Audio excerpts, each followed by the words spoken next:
새벽에 우리에게 주시는 하나님 말씀 창세기 21장 8절부터 12절까지 보도록 합니다.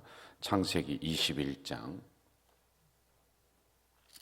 8절부터 12절 우리 한 목소리로 읽도록 하겠습니다. 아이가 자라매 젖을 떼고 이삭이 젖을 떼는 날에 아브라함이 큰 잔치를 베풀었더라. 사라가 본즉 아브라함의 아들 애굽 여인 하갈의 아들이 이삭을 놀리는지라. 그가 아브라함에게 이르되 이 여종과 그 아들을 내쫓으라. 이 종의 아들은 내 아들 이삭과 함께 기업을 얻지 못하리라 하므로 아브라함이 그의 아들로 말미암아 그 일이 매우 근심이 되었더니 하나님이 아브라함에게 이르시되 내 아이나 내 여종으로 말미암아 근심하지 말고 사라가 내게 이른 말을 다 들으라. 이삭에게서 나는 자라야 내 씨라 부를 것임이니라. 아멘. 오늘 말씀의 주제는 굉장히 중요한 부분을 우리가 새벽에 좀 봐야지 될 것 같아요. 하나님이 영적으로 있는 축복을 있는 계보가 있다는 것입니다. 그래서 우리가 계속 새벽에 제가 말씀하는 것 중에 아브라함, 이삭, 야곱, 요셉 그 안에 다른 사람 이름도 많이 있어요. 그런데 이렇게 하나님이 그 영적 계보를 주신다는 거예요. 축복의 계보가 있다는 겁니다. 그 선상에 의해서 여러분과 제가 그 선상에 있는 거예요. 그 다음에 여러분의 가정, 우리라고 하는 이런 생각으로 이 아브라함 창세기를 우리가 강해를 해나가고 있습니다. 자, 우리 어제 있었던 그 본문을 잠깐 한번 좀 읽어볼까요? 어디를 보느냐면 6절을 봅시다. 6절 시작. 사라가 이르되 하나님이 나를 웃게 하시니 듣는 자가 다 나와 함께 웃으리로다. 이 부분을 가지고 노년의 아들을 얻었으니 참 주책이다, 뭐 이런 형태로다가 해석을 하면 안 된다고 그랬습니다. 여기에 웃는다라고 하는 원어적인 의미를 보면 뭐 비웃는다 그런 뜻이 아니라 이 사건을 보면서 사람들이 깜짝 놀란다는 거예요. 야, 하나님의 역사하심이 참 신기하구나, 참 신기하구나. 그래서 많은 사람들이 이것을 들으면서 보면서 결국에는 기뻐한다 라고 하는 이것으로 해석을 해야지만 된다라고 했습니다. 자, 8절로 한번 좀 가보겠습니다. 8절.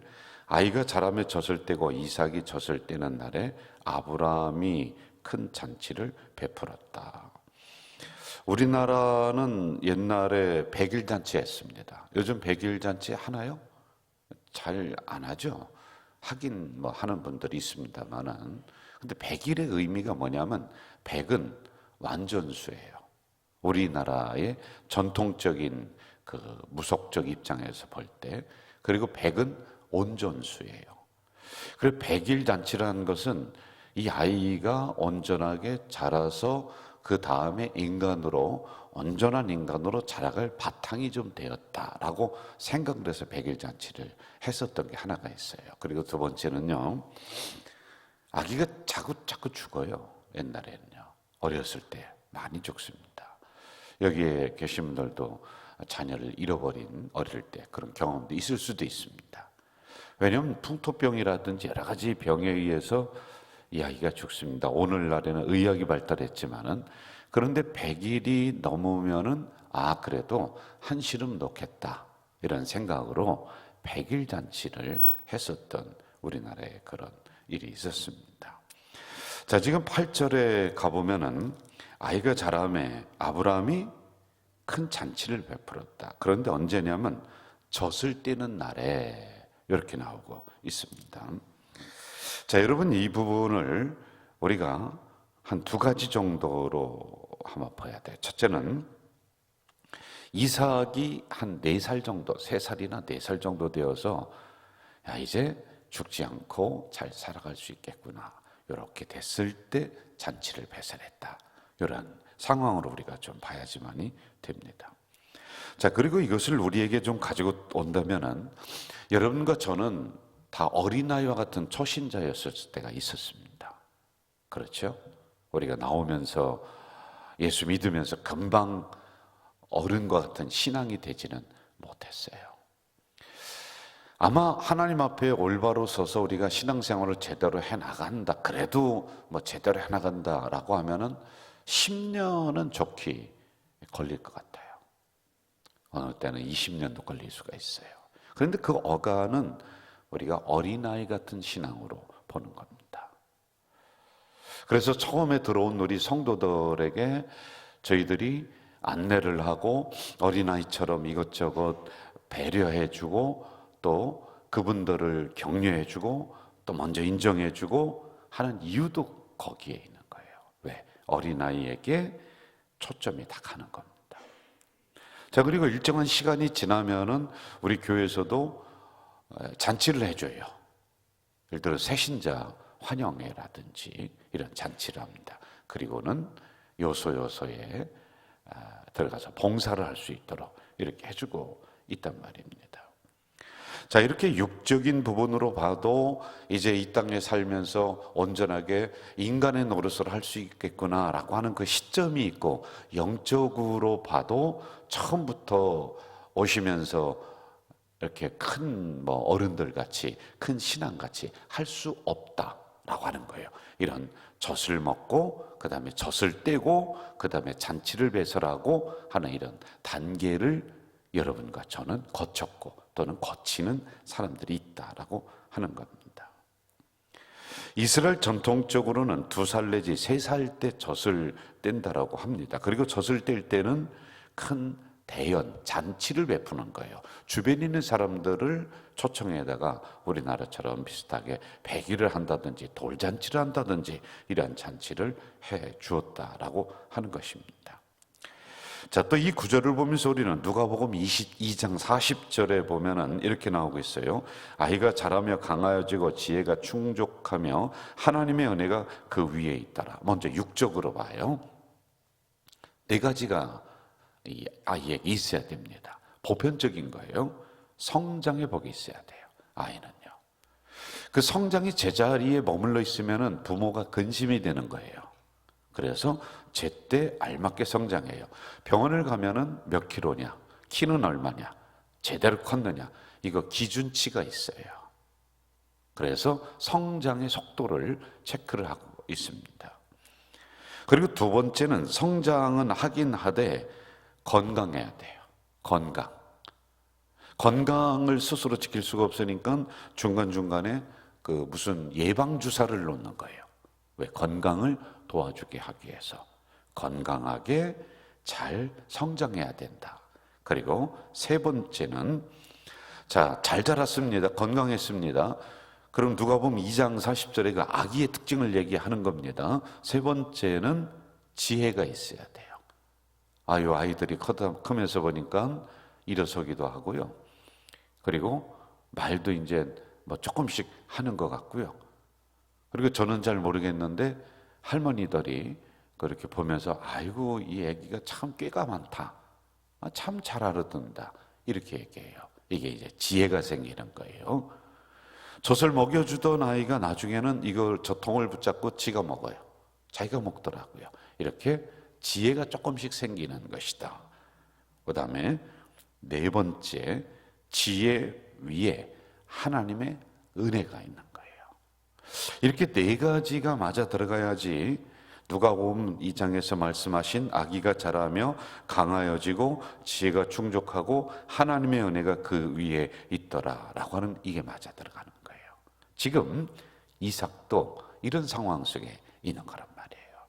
자, 이걸 여러분 우리들에게로 영적으로 이제 가져와 보자는 겁니다. 우리가 초신자였습니다. 어린아기였습니다. 그런데 어린아기가 예수를 믿으면서 아기와 같은 신앙이에요. 그러면 어떻게 해야 되냐? 성장해야 돼요. 아기에 머물러 있으면 안 돼요.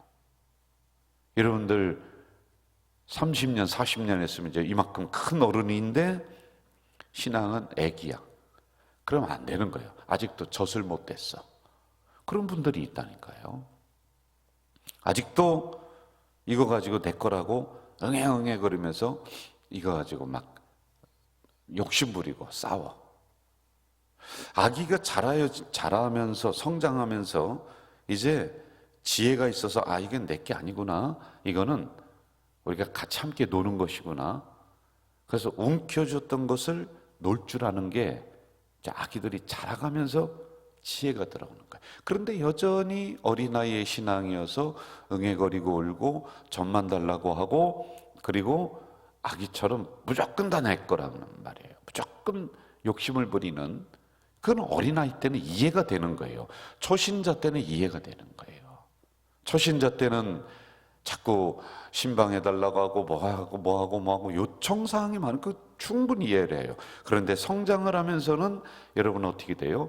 이제 지혜가 있어서 공동체를 생각해야 되고, 옆에 있는 사람을 생각해야 되고, 그 다음에 구역장도 생각해야 되는 것이고, 더 크면은 엄마 아빠를 생각하는 것처럼 목회자도 생각해야 되고 하는, 이게 생겨야 돼요.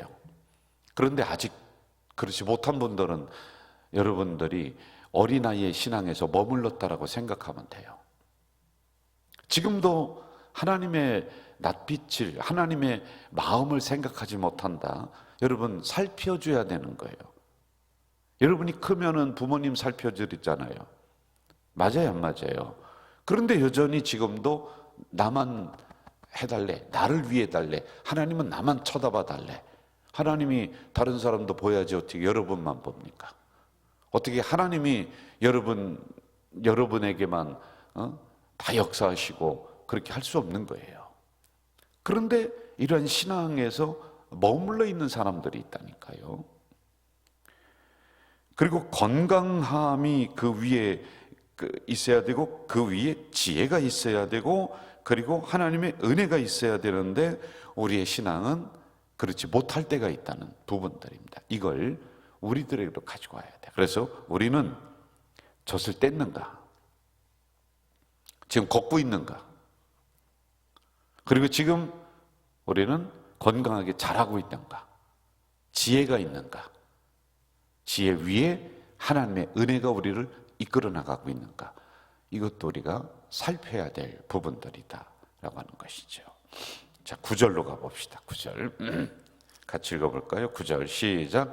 사라가 본즉 아브라함의 아들 애굽 여인 하갈의 아들이 이삭을 놀렸다. 하갈의 아들. 자, 이 부분도 굉장히 영적인 뜻이 여기 있습니다. 이때 전체적인 상황은 아브라함이 한 14, 15년 전에 하나님이 약속하신 것을 믿지 못하고 종을 취해서, 하갈이라고 하는 그 여인을 취해서 씨를 이제 우리 집안을 이어가야 되겠다. 그래서 이스마엘이라고 하는 아들을 낳아요. 그 여종에게서. 그런데 이건 원래 하나님이 약속한 아들이 아니야. 14년 후에 이삭이 나와요. 원래 아브라함의 씨에서 나오는 거예요. 여기가 그 계보를 따라가는 거람. 그런데 둘이 충돌하는 거예요. 지금 이런 상황. 이것을 사도 바울은 뭐라고 해석을 했느냐면은 육체를 따라난 사람이 있다. 육의 사람이 있다. 그리고 영적인 아들이 있다. 그러면 복의 계보는 누구를 따라갈 것이냐? 참 기가 막히게 해석을 했어요. 육의 사람이 있어요. 영의 사람이 있어요. 어떤 계보를 따라서 하나님의 복의 기업이 흐를 것이냐라고 정확하게 짚어주고 있는 겁니다. 자, 육체를 따라 난 사람은요, 영의 계보를 잊지는 못합니다. 영의 약속에 따라서 난 이 아들이 영적 계보를 이어요. 축복의 계보를 이어요. 그런데 육에서 난 이 아들이 영의 아들을 핍박을 해요. 사도 바울이 이렇게 해석을 했습니다. 자, 이것을 오늘 우리에게 가져오면은 우리는 예수 믿는 약속의 자녀들입니다. 우리를 통해서 영적인 복, 창조의 복이 흐르는 거예요. 복의 계보가 흐릅니다. 그럼 육의 자녀들은, 세상 사람들은 우리를 당연히 핍박하는 구도로 가는 거예요. 그래서 여러분, 세상에서 환난을 당한다. 그러나 담대하라. 우리가 세상을 이긴다 라고 하는 것이에요. 사도 바울이 이렇게 해석을 갈라디아서 4장에서 해주고 있다라고 하는 겁니다. 자, 10절로 한번 좀 가봅시다. 10절. 제가 읽을게요. 그가 아브라함에게 이르되 이 여종과 그 아들을 내쫓으라. 이 종의 아들은 내 아들 이삭과 함께 기업을 얻지 못하리라. 기업을 못 잊는다는 거예요. 여러분 분명히 기억하세요. 창조의 복의 기업은, 하나님의 축복의 복의 기업은, 기업이라고 하는 것은 물려주는 거예요. 하나님이 주시는 거예요.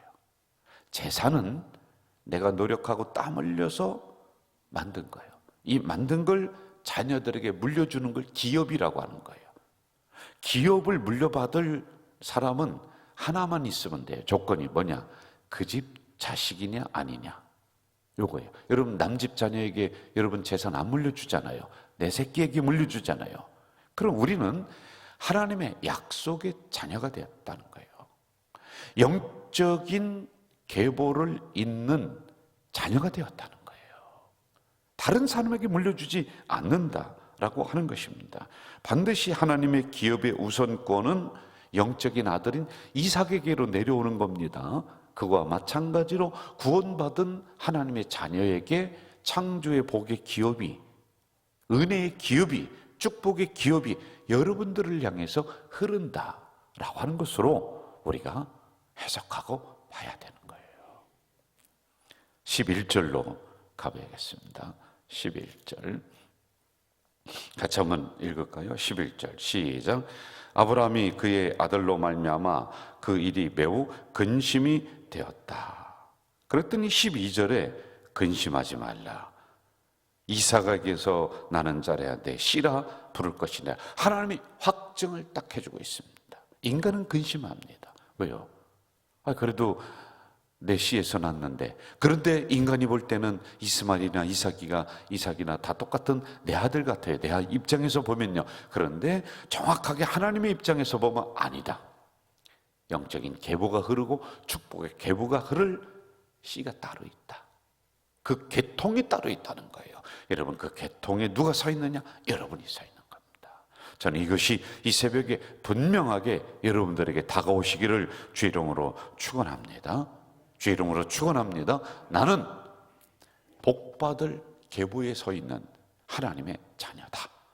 이런 믿음을 가지고 오늘도 승리하며 살아가는 우리 성도들 되시기를 주의 이름으로 축원합니다. 전능하신 아버지 하나님, 이 새벽에 연약한 저희들을 불러주셔서 영적인 놀라운 비밀을 말씀해 주셨습니다. 아브라함에게 난 자가 다 축복의 계보가 아니라 하나님의 약속의 자녀이어야지만이 된다 하셨습니다. 하나님, 우리는 아브라함, 이삭, 그리고 야곱, 요셉, 그리고 하나님의 자녀들인 이들이 바로 영적인 계보를 잇고 축복의 계보를 잇는 놀라운 기업을 물려받을 자녀들인 줄 믿습니다. 이러한 믿음을 가지고 2023년 더 영적인 일에 매진하며 나가는 우리 공동체 식구들이 될 수 있도록 인도해 주시옵소서. 예수님의 이름으로 기도하옵나이다. 아멘. 하늘에 계신 우리 아버지,